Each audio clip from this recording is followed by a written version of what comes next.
Are you talking to me? Do what? Like turn off like that. It recorded. Yeah, it's just the screen goes off. But if you see there's a green line at the top. Yeah. So that's in the circle. All right, so we did B.F. Skinner. His main theory is operant conditioning. A little bit about Skinner. He was born in Pennsylvania on March 20th, 1904. They say he was inquisitive as a child. He had a big interest in building things. Sometimes it didn't work as he intended. For instance, when he was a child, he built a cart that the steering worked backwards on accident. But he was very interested in building things and that sort. He did receive his bachelor's degree, actually in English, from Hamilton College. And after he graduated, he tried to become a writer. He wasn't really very successful with writing until later on in his life. He did eventually enroll at Harvard to study psychology, and he received his master's degree and his doctorate degree from there.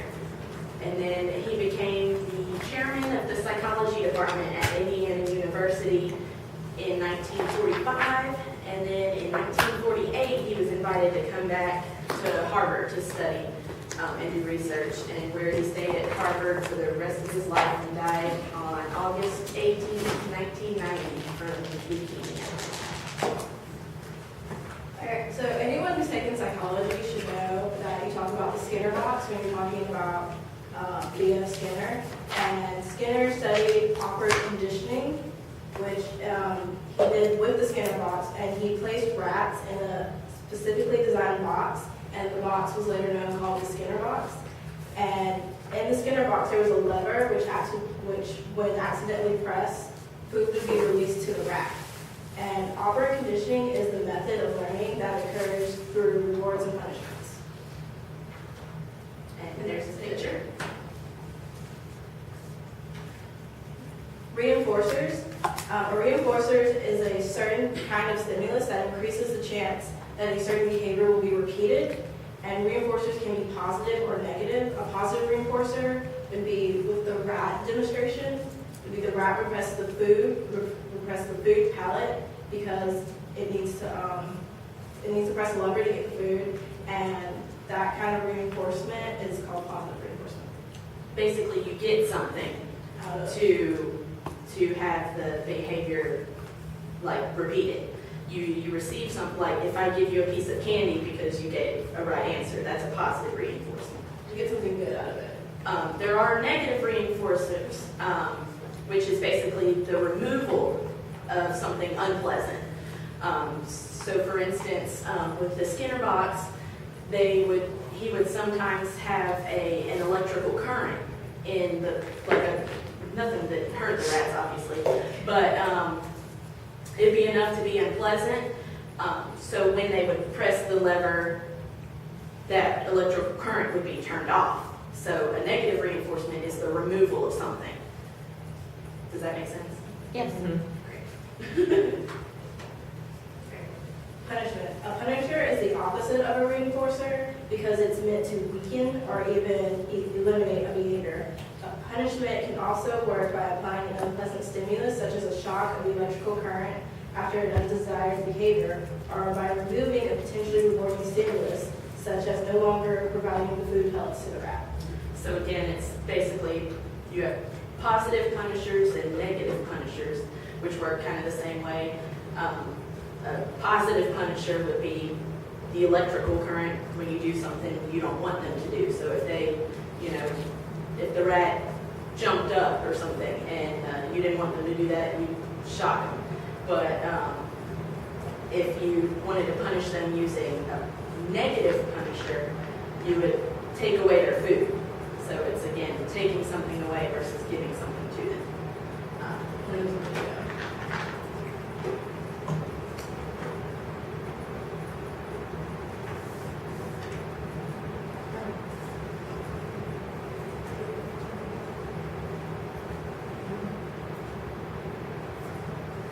Looking for the volume?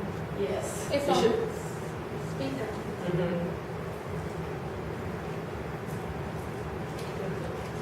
Do you see it on the speaker? Yeah.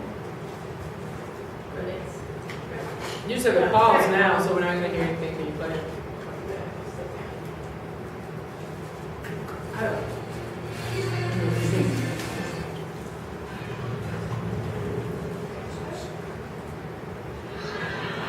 Turn it up a little bit, please. Routine samurai. It's not a cartoon, it's anime. Anime. Yeah, I got a girl in high school named Anime. Anime Fletcher. She was born with one nostril. And she had this bad nose job, basically wound up with three.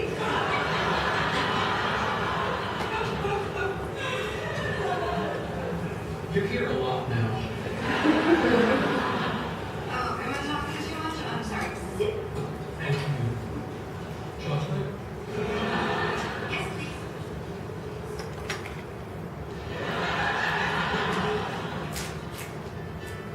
Oh. Hey, Cam. Yeah. You know what? Hold on. Let me take this in the hall.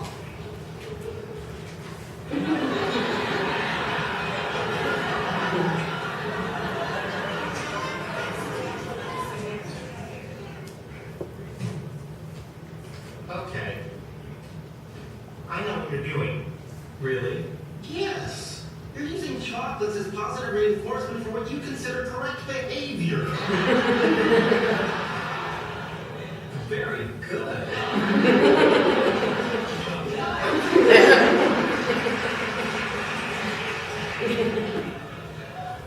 Kelly, you can't train my girlfriend like a lab rat. Actually, it turns out I can. Well, you shouldn't. There's just no pleasing you, is there, Leonard? You weren't happy with my previous approach to dealing with her, so I decided to employ awkward conditioning techniques, building on the works of Thorndike and B.F. Skinner. Yet by this time next week, I believe I can have her jumping out of a pool, balancing a beach ball on her nose. No, this has to stop now. I'm not suggesting we really make her jump out of a pool. I thought the bazinga was implied. Just tweaking her personality. Just sanding off the rough edges, if you will. No, you're not sanding any. Are you saying that I am forbidden from applying a harmless, scientifically valid protocol that will make our lives better? Yes, you're forbidden. Bad, Leonard.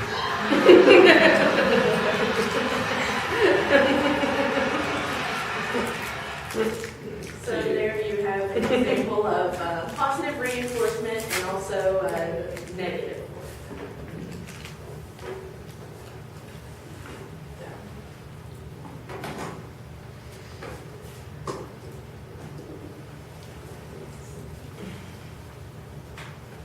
All right. So now extinction is basically when the positive reinforcement is no longer given to the subject. They'll basically stop doing the action you wish for them to do. For example, the rats in the box, if they're no longer given food when they press the lever, they're going to stop pressing the lever. Let's just take a picture. There's different types of schedules of reinforcement. The schedules of reinforcement have to do with the amount of times the behavior is performed before the reinforcement is received. And Skinner discovered these schedules of reinforcement by having to reduce the number of reinforcements he gave because he would be running low on the food pellets in the middle of his study. So you can give out all the full food pellets at one time because then he would be able to see the different changes. And continuous reinforcement would be every time a rat would do a behavior, a reinforcement would be received. The fixed ratio schedule is simple. Basically, there's a ratio of the number of times the lever is pressed to the amount of food it receives. So, for instance, if the rat presses the pedal 5 times, it'll receive 1 pellet. So every 5 to 1, basically. Every 5 times, it'll receive 1 pellet. The fixed interval schedule is a little bit different from the fixed ratio schedule. The fixed interval schedule has to do with timing. If the desired behavior is not done at least once in a certain stretch of time, there is a reinforcement received. An example of that is if the rat presses the lever at least once during the schedule, during a stretch of time, it would receive a food pellet, but if it presses the bar more times within that time period, it would only get one food pellet. So basically, for instance, if the interval is 20 seconds, and as long as the rat presses the lever at least once, it'll get one food pellet. If he doesn't press it at all, doesn't receive any. But if he can press it 100 times and still only receive one food pellet in that 20 seconds. It was through the fixed interval schedule that Skinner discovered that the rats would pace themselves in waiting for the food pellet to come down. They would basically learn the timing. Every 20 seconds they'll get a pellet. So when they feel like 20 seconds is getting close, they'll start pressing the lever more and more times. And then once they get that food pellet, they kind of slow down until they feel 20 seconds is coming up again. So the variable ratio schedule would be that the ratio changes each time. And for example, would be the first pellet that would take 3 presses for the lever to receive, and the second would take 5 presses. The third would take 1 press, and it would keep going and going and going. Basically, it changes every time. With the variable interval schedule, the time period would be changed constantly. So, for instance, the first round of treats would take 20 seconds, the second take 5 seconds, then 10 seconds. Which in both of those cases, Skinner noticed that the rats no longer kept a pace because they had no way of knowing when the next food pellet was going to come to them. In a sense, it's basically gambling. You go to the casino and you're pulling the lever, keep pulling it, and they have basically the same variable schedules. Every time it's changed. You might pull it 3 times and win, and then go 100 times to pull in the lever and not win anything, lose all your money. Which is basically how he kind of figured out why humans gamble, because you don't know when you're going to receive a prize again. So here's another video.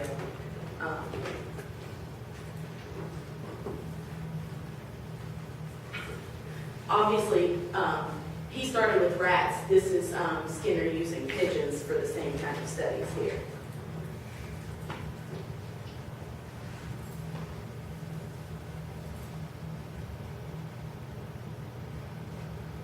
Can pigeons read? This one gives every indication, because it's been taught to distinguish between 2 words and to behave appropriately.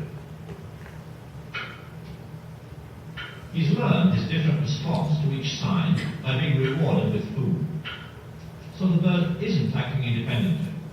Its behavior is shaped by controlling its environment.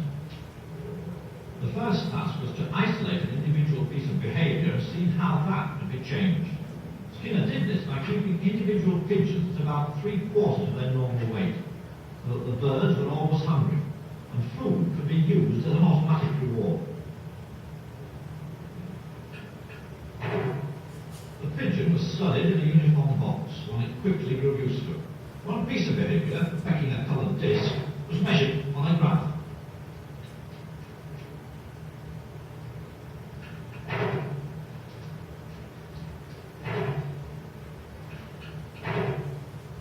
The pigeon learned that pecking the disc produced a reward. Then the behavior of pecking could be studied in relation to how often that reward was offered, or in Skinner's terms, what was the schedule of reinforcement. Anything is what we call schedules of reinforcement. Reinforcement is taken called reward, and you can schedule it so that a reward occurs every now and then when a pigeon does something. Usually there's a response to the pigeon pecking with a disc, a spot on the wall, and you can reinforce with food. But you don't reinforce every time. You're going to be perhaps every 10th time, or perhaps only once every minute, or something like that. There are a very large number of schedules, and they have their special effects. There is a good example of how you can move from the pigeon to becoming pace, because one of the schedules is very effective with rats or pigeons. what we call a variable ratio schedule, and that is at the heart of all gambling devices and has the same effect. Efficient computing capital to gambler just as a person can. Now, the fact that they found that out with pigeons and to prove it by removing and changing the schedule makes it easy for us to interpret the case given the human subject. We don't say gambles to punish himself, as the audience might say, or gambles because it feels exciting and does so. Nothing of the sort. People gamble because the schedule and enforcement follows. And this is true of all gamblers, they all have variable ratios built into them. So what we've learned from the pigeon made it possible to interpret this vast field very effectively. Where does that leave free will? Because we all think we have a choice whether to do things or not to do things. Yes, you see, it leaves us in the position of a fiction. We assume, however, that these internal states, students, and so on, have initiated something, they have started something, they have created, we have done something in a voluntary way, we have will to act. If we now look at the actual history, we find there are external reasons why this has happened. In other words, by discovering the causes of behavior, we can dispose of the imagined internal cause. We dispose of free will as an American divine of the 18th century, Jonathan Edwards did. He said, we believe in free will because we know about our behavior and not about its causes. And of course, it's a science, it's the object of the science of behavior to discover causes. And once you have found those causes, there is less need to attribute to an internal act of will, and eventually, I think we need to attribute nothing to it.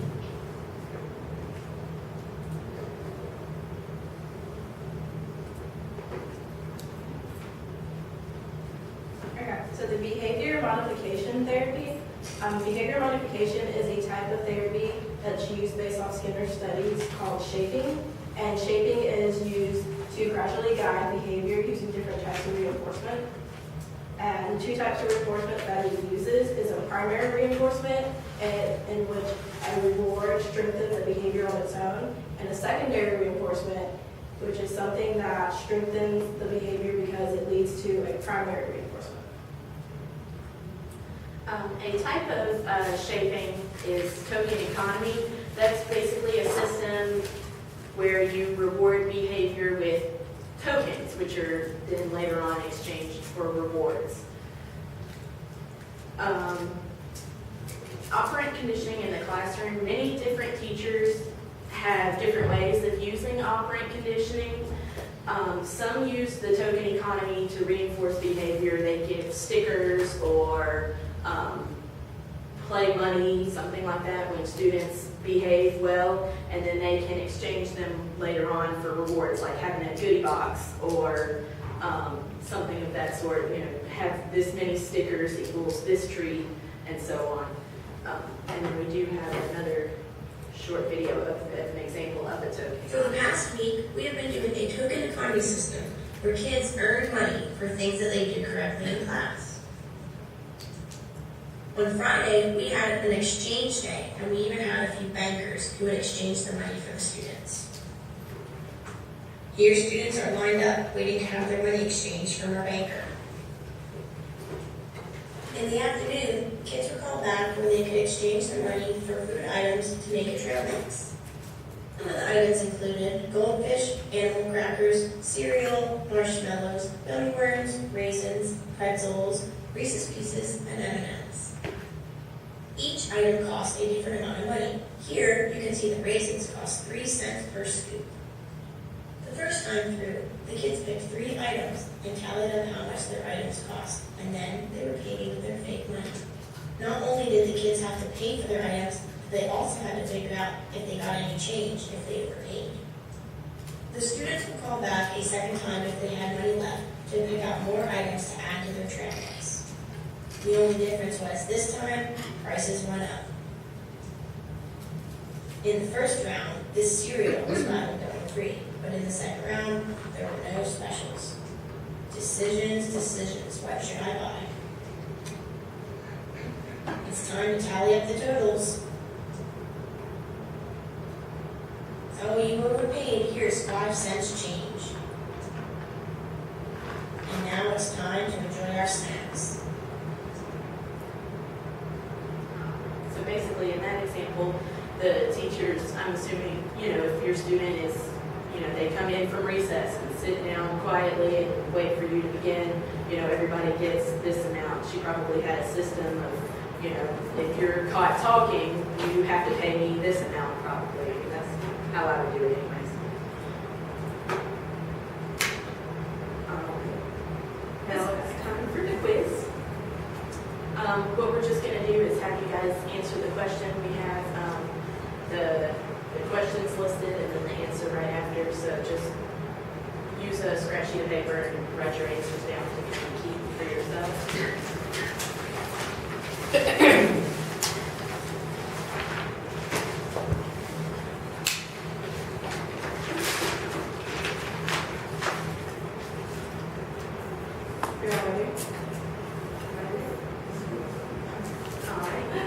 Where did B.F. Skinner go to school to pursue his degree in psychology?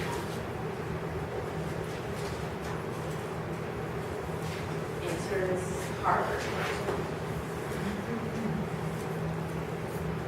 Question, go ahead. What is operant conditioning? You can give a generalized answer.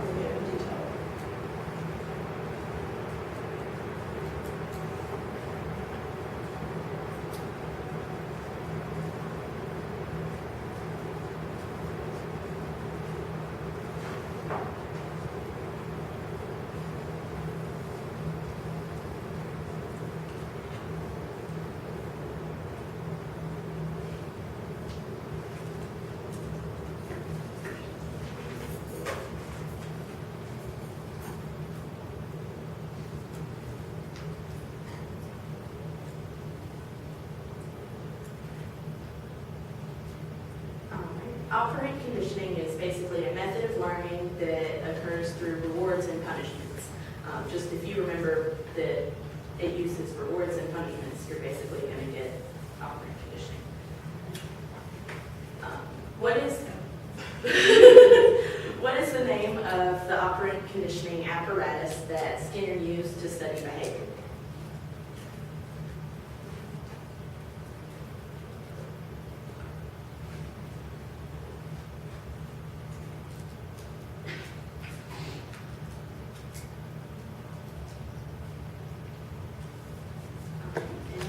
Skinner box. What is a reinforcer? Again, just a generalized answer, yeah.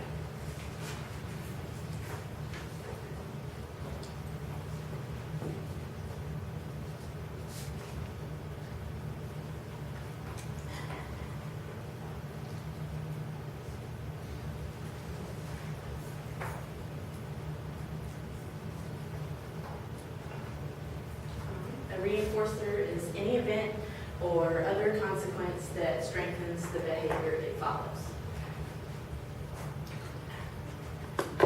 What is a punishment?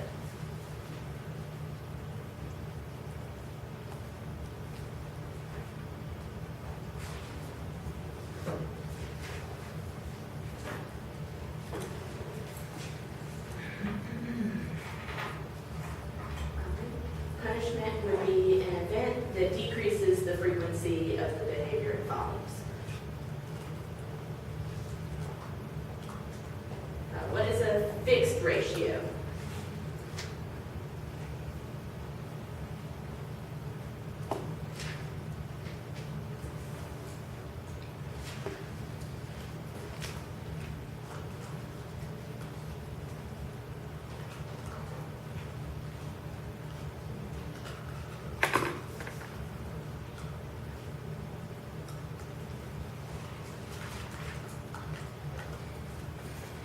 A fixed ratio is, it reinforces the response only after a certain number of responses.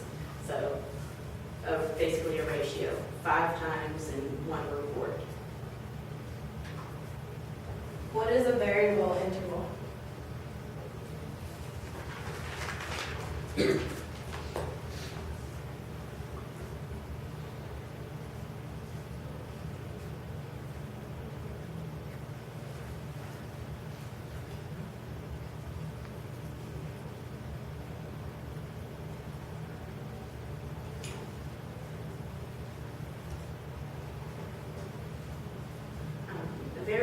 interval reinforces the response at variable time intervals. So the time interval to receive a reward changes each time. What is a primary reinforcer?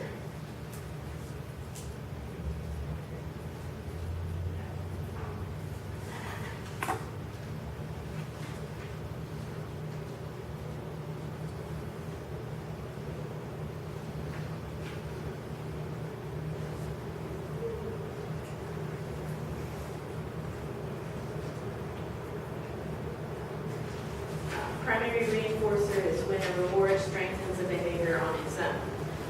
So receiving a piece of candy, that's a primary reinforcer. What is a secondary reinforcer?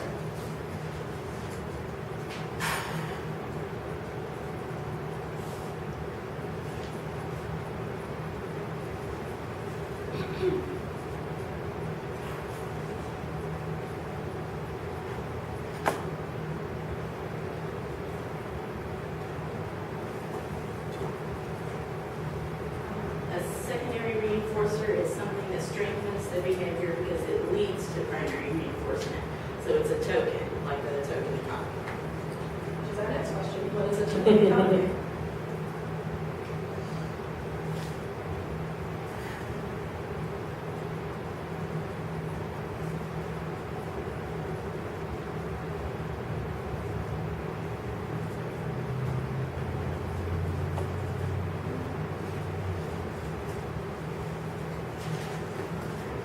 Token economy is a system used to reward behavior with tokens, which are later exchanged for rewards.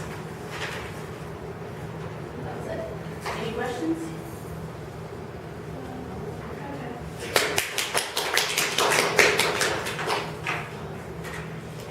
Thank you, thank you.